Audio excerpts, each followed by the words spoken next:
Bismillahirrahmanirrahim. Assalamu alaikum and welcome to Newsroom. I'm your host Khalid. But today is the 2nd of August. A new month has begun.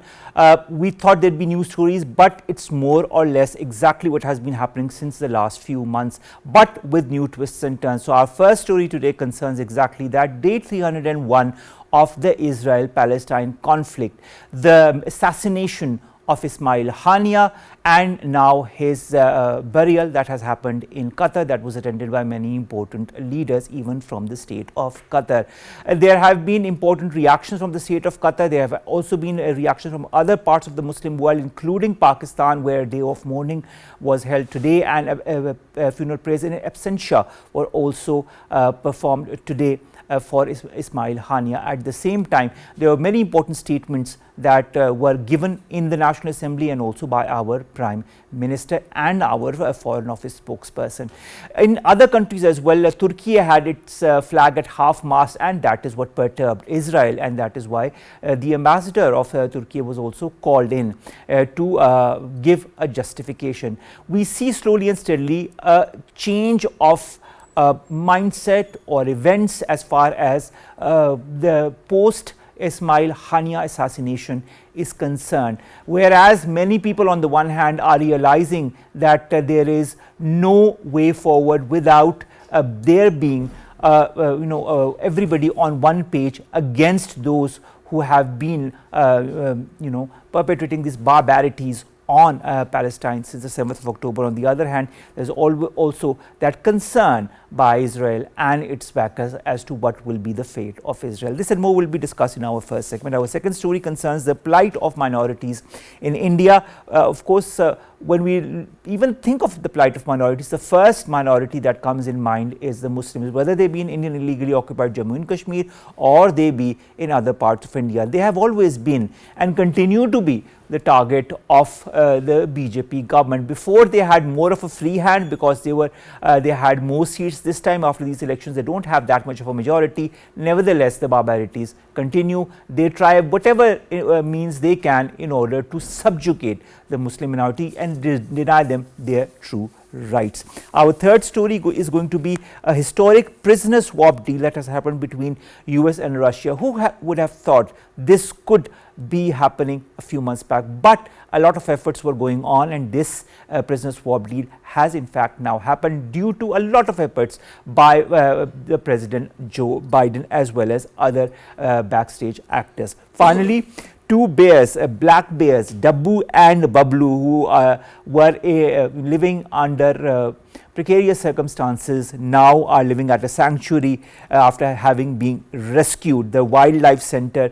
is a nice new place for these bears to live in, and they are just part of many other elements who are now enjoying a life of what I wouldn't say considerable luxury, but a better life compared to what they were living before. Let's begin with our today's lineup, and we'll of course begin with the day 301 of the Israel-Palestine conflict, and of course the highlight is the assassination of Ismail Haniyeh and what has ensued post his assassination. We've been joined by two guests. Let me introduce them to you one by one. One is right here in the studio, a name to be reckoned with, Dr. Zafar Nawaz, Jaspal, international affairs expert. Thank you very much, Dr. Zafar, to have joined us. And online, you've been joined by Dr. Syed Qandil Abbas. He's a foreign affairs expert. Dr. Qandil, thank you very much to have joined us as well. We'll begin with Dr. Zafar. Dr. Zafar, the funeral of Ismail Haniyeh is held in Qatar. The funeral of Fuad Shakar, also a senior commander of the powerful Lebanese political movement Hezbollah, has been held. Both are more or less joined because both the events occur one after the other.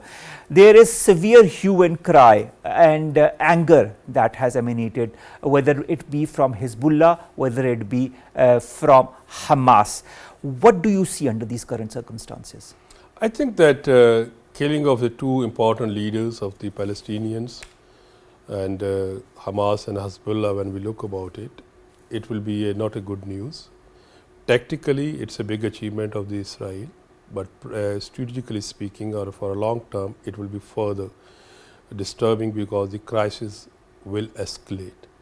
When there are leaders there, definitely they are leading their organizations, but at the same time, it's easier to deal with them, because they have a history of dialogue, they have a influence within the organization, and they may lead the crisis towards crisis management and ultimately towards the resolution through dialogue.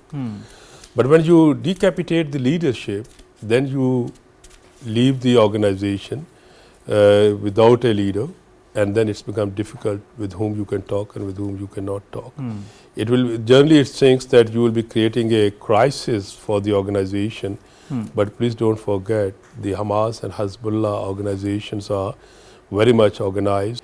So Israel thinking that hitting or killing a general or head of the state of a territorial state may make difference, but in this kind of a thing, it will be further escalate the situation.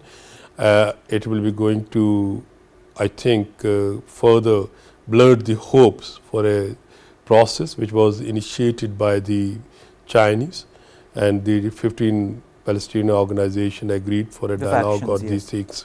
But it will be going to reflect what Netanyahu had received the support, or you can say acceptability at the Capitol Hill, and it has increased their more, what you call it, chauvinism, and that is not good for the Middle East, especially for the Palestinians, but in the broader, for the entire Middle Eastern.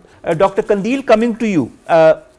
Hassan Nasrallah, who is a Hezbollah leader, says that this conflict with Israel has now entered a new phase. Then Turkey blocks cooperation between NATO and Israel since the month of October because of the crisis in Gaza. All NATO agreements with Israel since October, including joint meetings and exercises viewing Israel's massacre of Palestine and Gaza, are a violation of NATO's founding principles. That is what is Turkey's point of view. How do you see these developments under the current circumstances, and what is your take on what's going to happen? Thank you very much. I think to understand Israel's expansionist activities, we need to understand that they had in their mind that they will have greater Israel, and that is why they grabbed land of almost all the neighboring states, and even its own status is technically speaking illegal status, and that is why during last 75 years their major tool for survival was their illegal and terrorist activities. And during last 300 days, we observed that they never considered international law or any humanitarian law. Both from Hamas and Hezbollah, there is deep resistance against Israel, and they are trying to counter Israeli expansionist activities, and these activities are in fact illegal. And when somebody is countering these activities, this countering act is legal. So recent act of Israel for assassination of Fawad Shukr and Ismail Haniyeh, I believe these are also signs of such illegal and terrorist activities, and this terrorism is state terrorism. So at that level, there must be some international structures, particularly United Nations and Security Council, to restrain and to protect local people in the region. But Israel has been defeated in the field of Gaza because they have not successful in their objectives in Gaza, so that they are also trying to counter the activities from international community for peace and security, and particularly peace dialogue. So Ismail Haniyeh was soft face of Hamas, and he was heading peace talk with the international community for bringing security for Palestinian people. But we know that it was not in favor of Israeli expansionist activities, so that they eliminated Ismail Haniyeh, who was leading the peace talks and diplomatic efforts. This is showing that on the one hand, Israel is defeated in the battlefield, particularly in Gaza. On the other hand, they are also trying to drag Iran into the all-out war. I'm going to go to Dr. Zafar too. Jordanian Foreign Minister Ayman Safadi says on Thursday that Israel had turned a rogue into a rogue state with its assassination of Ismail Haniyeh and needed to be stopped. And of course, they also said that all the work done by Egypt, Qatar and the US to bring us a deal which could have brought a ceasefire is now being undermined. Now, my question is twofold. What is the fate of this three-phase ceasefire deal that was being pushed by the US and now being brokered between all the factions, because Ismail Haniyeh was part of that? Secondly, I'd like to understand your point of view on the assassination of a leader in foreign soil by a foreign country. Is it a deliberate attempt by Israel, A, to complicate the war, B, to complicate the peace deal, and C, to also trigger a strong reaction from Iran? First of all, we have to take into account what is the peacemakers' designs and what is the objective from the peace, which you call it Netanyahu. Prime Minister Netanyahu entire survival based on this conflict.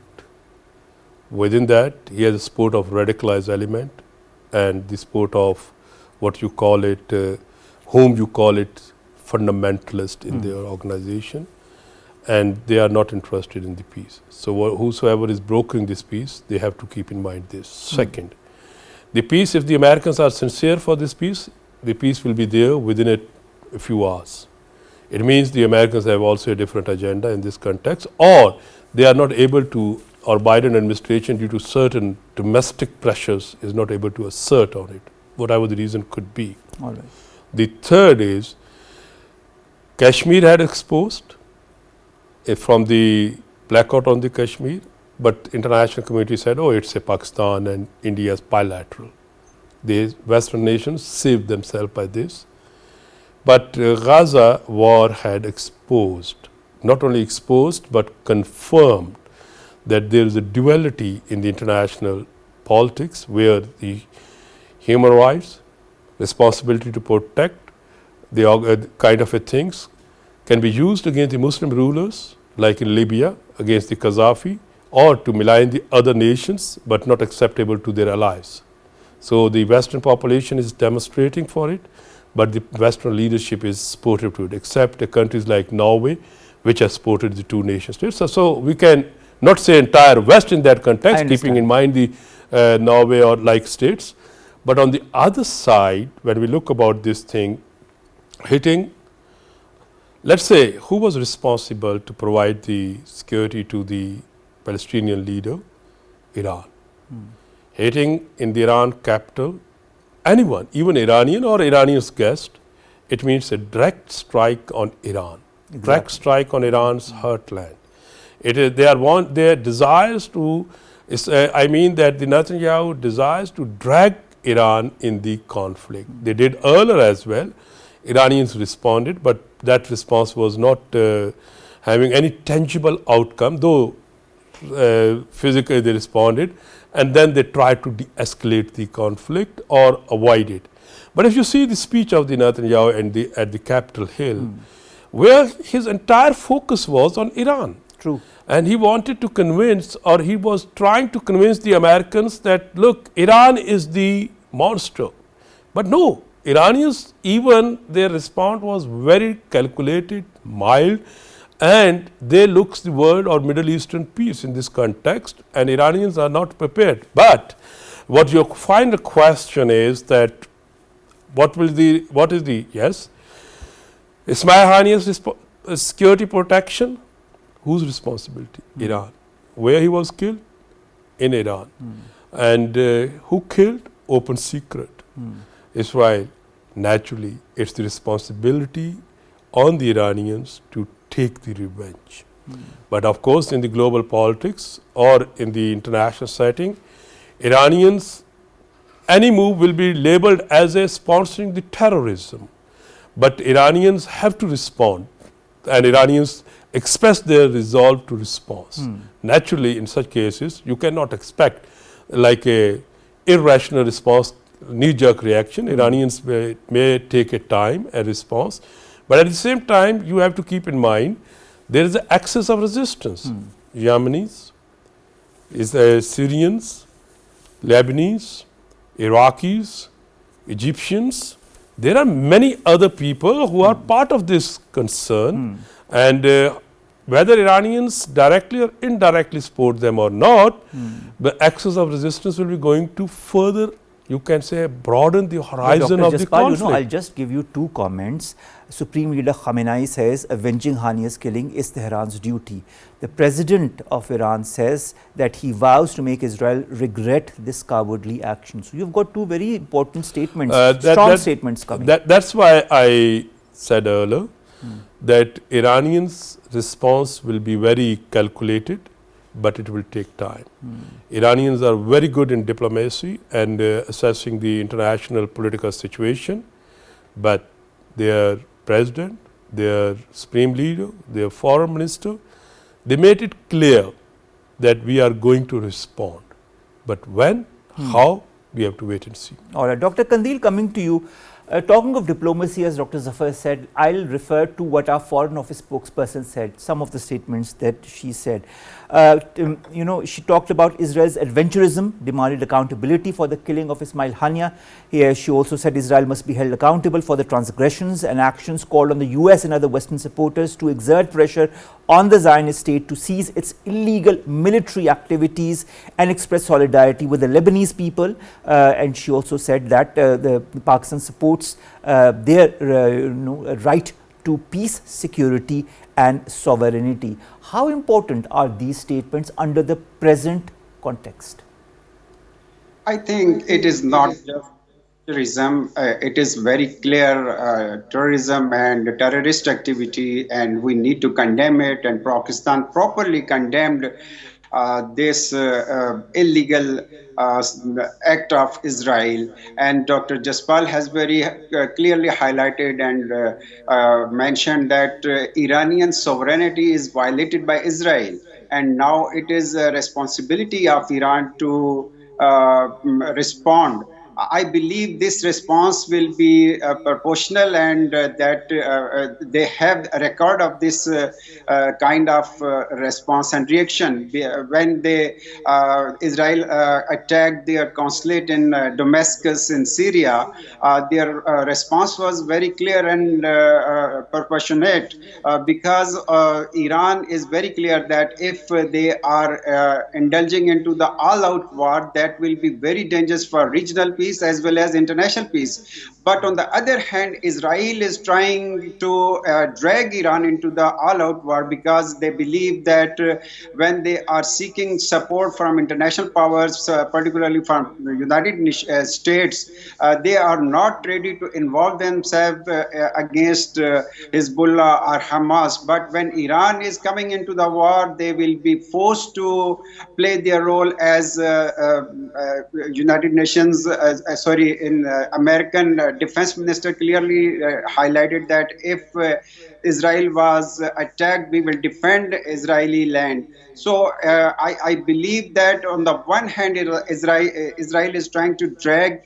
Iran into the all-out war, but on the other hand, Iran will try to just limit its reaction as proportional reaction. But Pakistani response is very good response, because on the generally Pakistani public is having good affiliation with Palestinian people. So their official response and response from the public arena, it is very encouraging for international peace and security.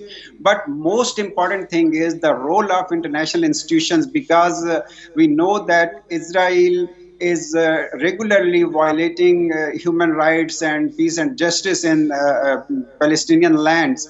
And these are Kashmir issue and Palestine issues are two main issues and oldest issues on the agenda of United Nations. Now it is responsibility of United Nations, particularly Security Council, to play their role to solve these problems. Otherwise, we will have serious consequences for regional and international peace. All right. Thank you very much, Dr. Qandil Abbas, to have joined us and to have talked to us about this very important development that has been happening.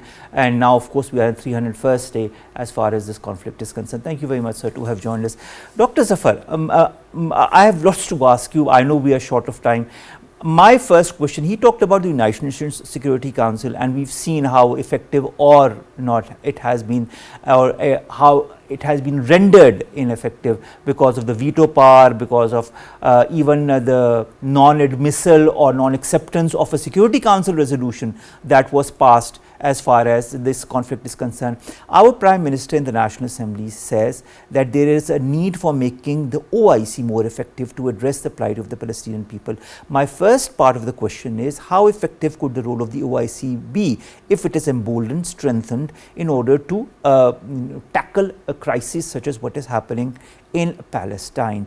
Secondly, what do you feel is happening with the Houthis, with Hezbollah, and the US and Israel also joining in, because both these factions say that they will continue to do what they are doing till such time that the conflict in Palestine ends, which is not ending as we speak. And with what has happened in Iran, this complicates further any eventuality of a peace deal. What's your take on these two?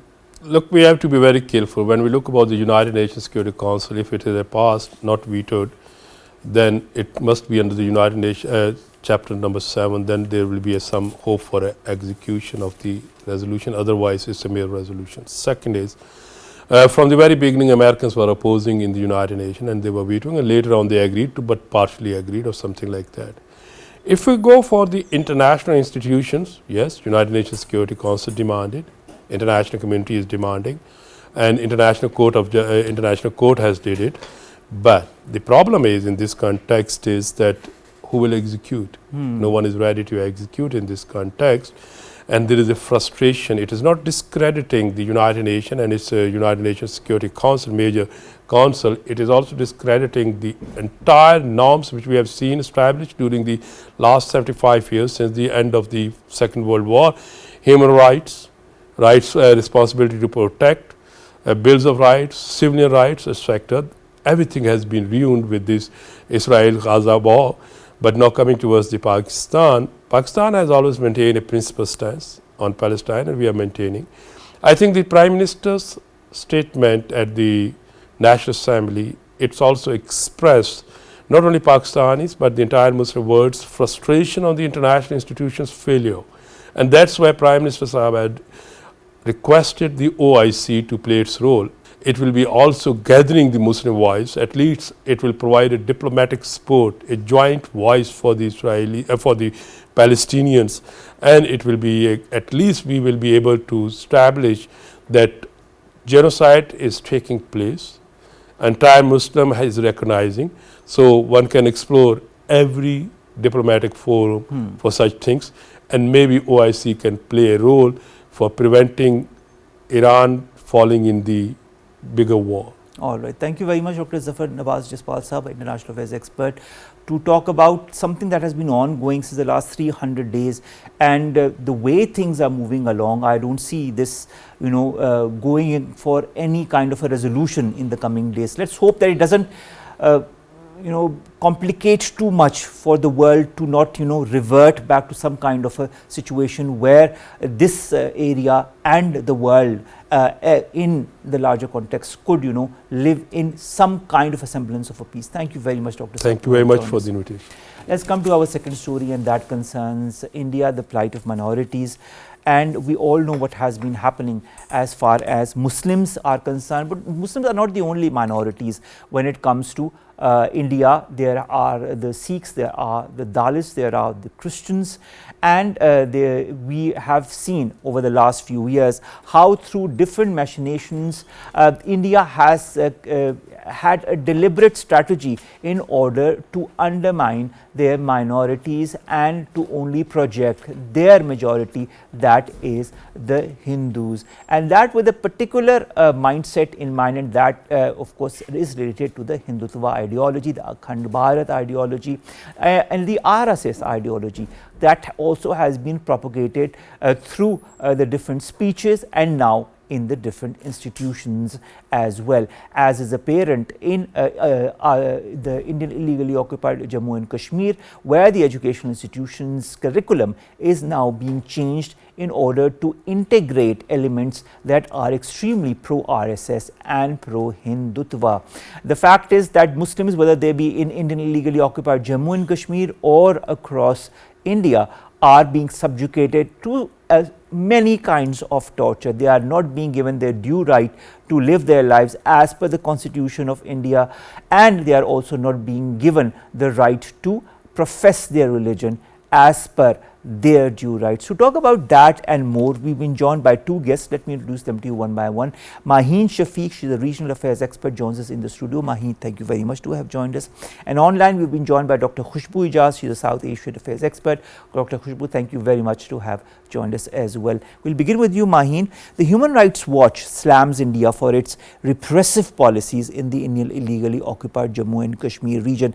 In a latest report, it says that 5 years after the revocation of Kashmir's special status in 2019, we're almost the 5th of August, the territory still suffers from severe restrictions on freedom, speech and association. It also notes that Kashmiris are unable to exercise their fundamental rights because they fear they will be either killed or arrested or thrown in prison without trial for months and years, as has been the case with so many other people. Will anything change now?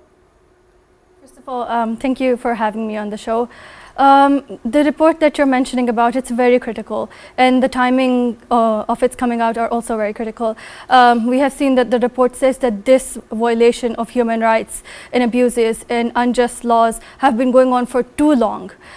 This is what the report highlights, and this is one of the main concerns that they have raised, that this has been going on for too long, highlighting that India has been continuously subjecting people to different sorts of torture, physical, mental, psychological, and these aspects have been going on for so long that now people have been raising voice, but now the level of insurgency against that state, against that government is at the highest level. We have seen 3 attacks within 3 days, and these attacks are targeting the Indian forces. We have seen that there are over 9 lakh forces in occupied Kashmir, and then an additional 1 lakh forces were deployed there, raising the security and militarizing the zone.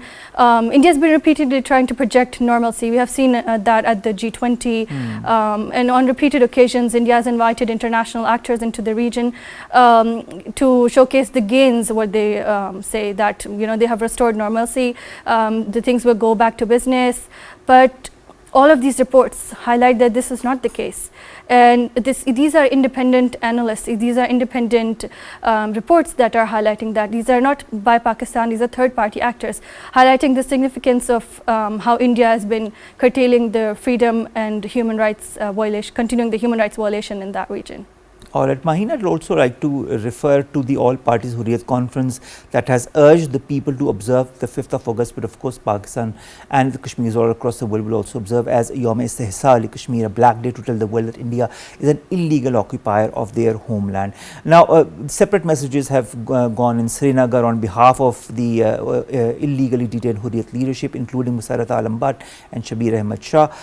They have described, as we have been talking about in many other shows in the past as well, of the illegal actions that were taken on the 5th of August 2019 as an assault on Kashmir's unique identity, status, culture and demography. Are the wounds of the 5th of August 2019 still fresh in Kashmiris' minds? This, yes, they are pretty much fresh.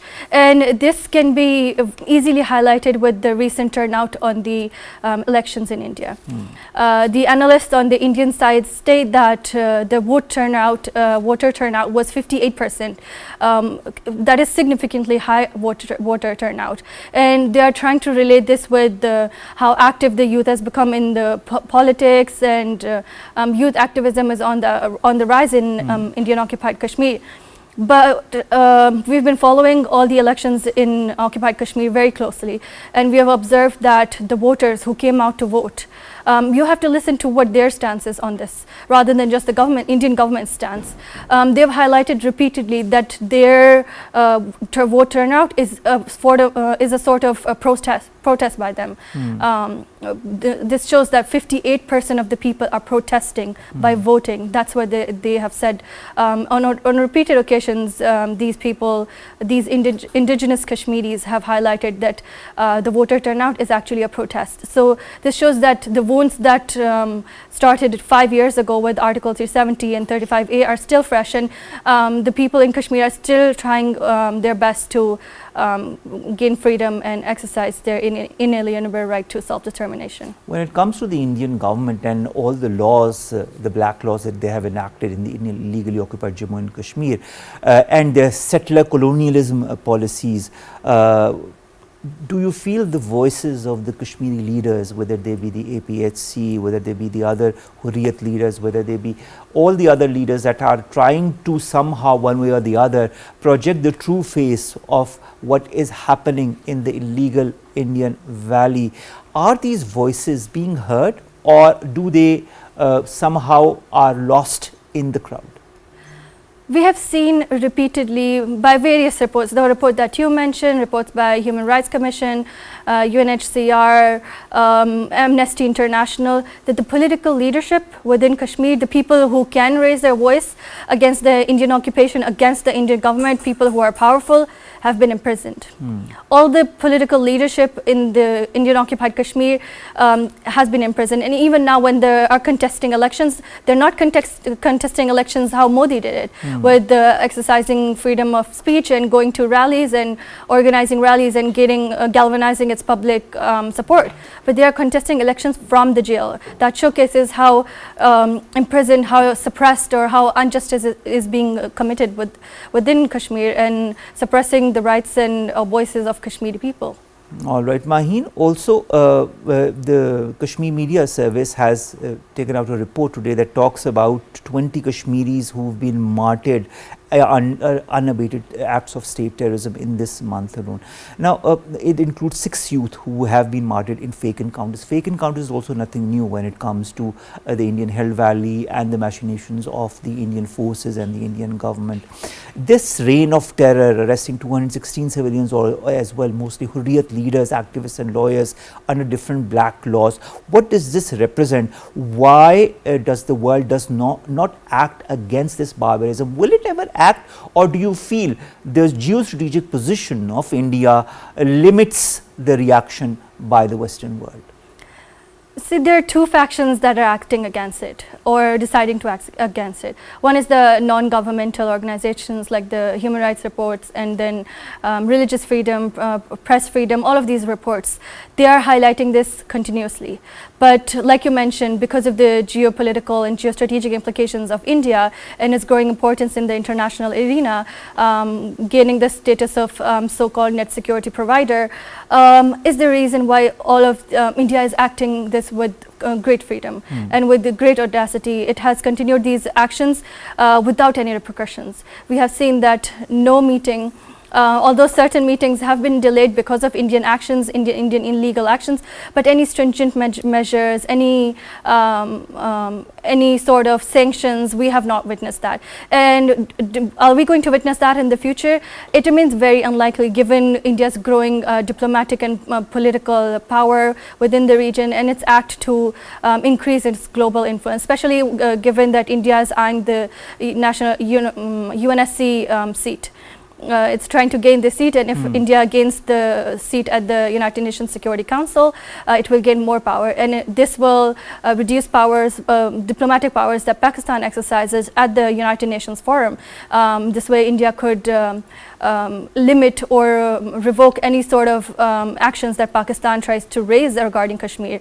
So this will further curtail the efforts that are going on for Kashmir. However, people of Kashmir and Pakistan as well extend full moral and diplomatic support for Kashmiris and their brothers and sisters there. Maheen, what I'd also like to understand is, on the one hand, we've got the different black laws. On the other hand, we've got the incarcerations. On the third hand, we've got the killings and the muting of the voices. On the fourth hand, we've got all the journalists whose also voices are being muted, and whosoever talks, whether they be Muslim or non-Muslim, they are being subjugated to some kind of violence so that they cannot say the truth about what is happening in the Indian Hill Valley. Now what they're also doing is attacking the whole education sector, where on the one hand they are banning all the madrasa systems, all the systems of education that were prevalent in the Indian Hill Valley since decades. On the other hand,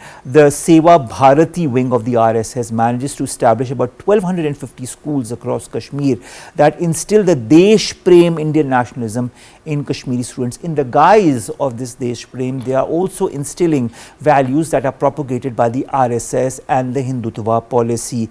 What effect is this going to have in taking over Kashmiri minds while they are still young in their school years? You've very rightly pointed out the RSS gains and RSS ideology and RSS ways to manipulate the Indian public and the people in Kashmir. RSS is a very old organization, and it's operating at the grassroots level. There was a very good article in Guardian regarding how some insiders have exposed how RSS works. And we have seen that a lot of the people who are now at the higher ranks at RSS were once young people who joined RSS because it was inspirational for them. And the article, it mentions that at the very young age, the RSS groups point out these young people who could have very nationalistic mindset or who associate themselves with the Hindu ideology and Hindutva characteristics. They train these minds at a very young age. And now what they are trying to do is train also the Muslim minds, the young Kashmiri minds, to be exactly a replica of what the Hindutva or the RSS boys are.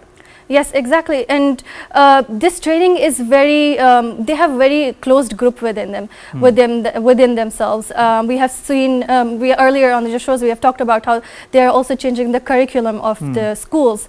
And this is not at the university level, this is at the primary school level. Yes, exactly. So from early on, they are trying to target these people and trying to change the history and what all the culture and the history of subcontinent was. It's all being altered. It's not only altered, but also being erased. So the next generation that comes into schools will not have exposure to any such history. This will be all very unique and new to this. So this will become the end of where all the truthful history of the subcontinent dies. So this will have long-term implications, and these minds will be radicalized in a way that hate amongst them will fan even more, and we'll see that these people, when they come in power, they will have rather hateful and very anti-Muslim, anti-Pakistan. True, and even this young generation that is going to grow up, if it continues to follow the same curriculum that the Indian government is trying to instill, it's going to create a certain hatred towards their own community, and that is what we really fear. Maheen, stay with us. We've also been joined by Dr. Khushboo Ejaz, your South Affairs expert, South Asian Affairs expert. Thank you very much, Dr. Khushboo, to have joined us. Dr. Khushboo, more than 1,000 mosques and holy places have been targeted by Modi's aggression since the BJP has come into power. I mean, this is just one part. I just wanted to begin with that. But of course, whether it be the draconian laws, whether it be the policies, whether it be the incarcerations, and the list goes on and on. What seems to be Narendra Modi's end game when it comes to Muslims or any other minority?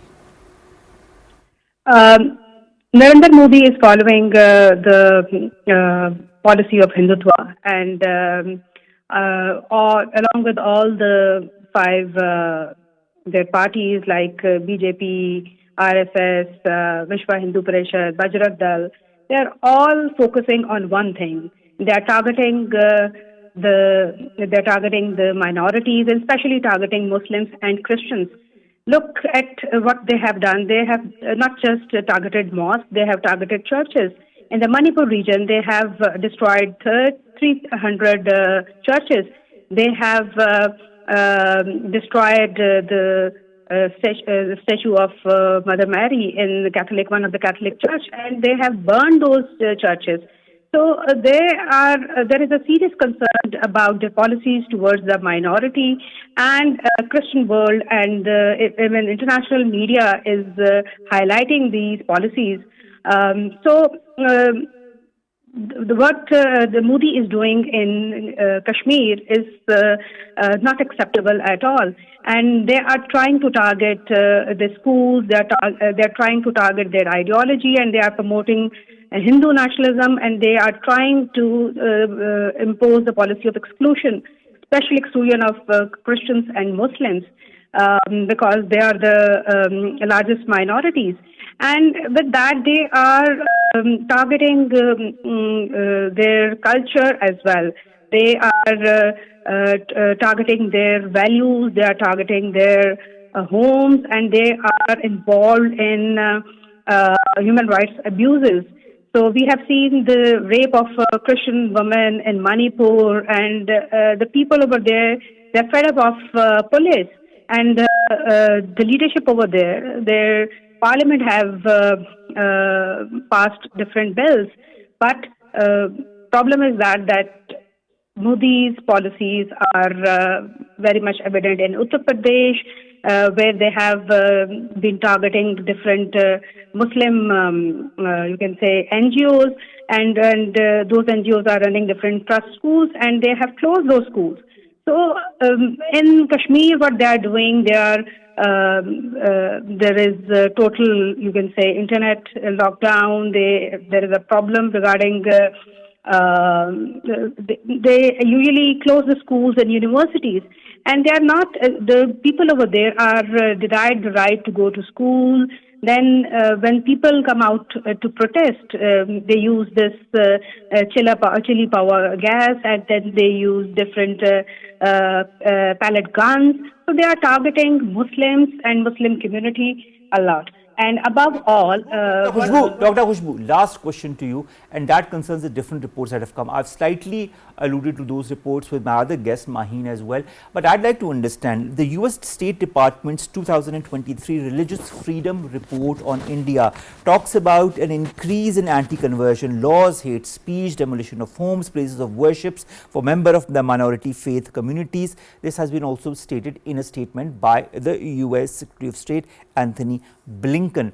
Do you feel that such reports have any kind of impact on the Indian designs that they are perpetrating towards the minorities, especially Muslims?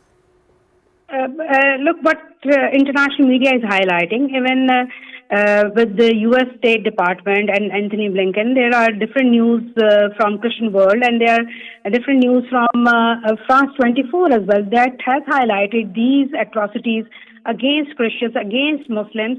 And what the world is doing, world is they are trying, they are highlighting, they have put India on this FATF list. But they are demanding Indians to repeal those laws that are against minorities. But this Modi's government is very much determined to you can say destroy the minorities, because they are following Hindutva policy, and they want to convert. They want conversion of all the Muslims. All these reports serve as a reminder to the entire world, to the journalistic community, to those who do not know of what is exactly happening, what the exact situation vis-a-vis the minorities is, whether it be the Indian illegally occupied Jammu and Kashmir or whether it be in India. Dr. Khushboo, Ejaz, thank you very much to have joined us in the studio. Maheen, thank you very much to have joined us as well. Let's come to our last two stories very quickly. First is a historic prisoner swap deal that has happened between the United States and Russia. Who would have thought a couple of months back that a deal like this could be possible, but it has been made possible thanks to the efforts of a lot of backstage actors, but also including the President of the US, Joe Biden. Now, this historic prisoner swap deal with Russia that freed US journalist Ivan Gershovich and 15 other Westerners was this fruit of painstaking secret talks and one crucial phone call from President Joe Biden an hour before he dropped his re-election bid, which is a very interesting take on how things were moving in the US. When it comes to freeing their own citizens, the US has normally used different tactics, but this time it was a bit difficult because of the geostrategic situation. But of course, when we say there's a will, there's always a way, and that has been seen in this historic swap deal, prisoner swap deal between the US and Russia. Finally, ladies and gentlemen, let's come to two black bears, and that is Dabbu and Balu. The names might sound peculiar to you, but they are something like names that we give our younger ones as well in the households. Nevertheless, these two bears now live in a sanctuary in Islamabad after being rescued from a bear dancing and bear baiting. The wildlife center is more or less a very far cry from the conditions they were rescued from when they were barely a few months old. Now, this sanctuary where they are currently is run by the Islamabad Wildlife Management Board and has been operating since 2020, and it seems as if, just like the images that you can see in the parallel window, the bears seem to be living a comfortable life. But they are not just the two only bears. The association wants to add more animals and take them out of their misery and bring them to situations where they can live a relatively comfortable life. With that, ladies and gentlemen, we come to an end of today's newsroom. We'll see you inshallah tomorrow with new stories. Not tomorrow, I forgot. Today is Friday, it's the weekend, and we've got 2 days ahead. So we'll be seeing you inshallah on Monday with new stories and segments that pertain to us, you in Pakistan. Stay safe, have a wonderful weekend. Allah Hafiz.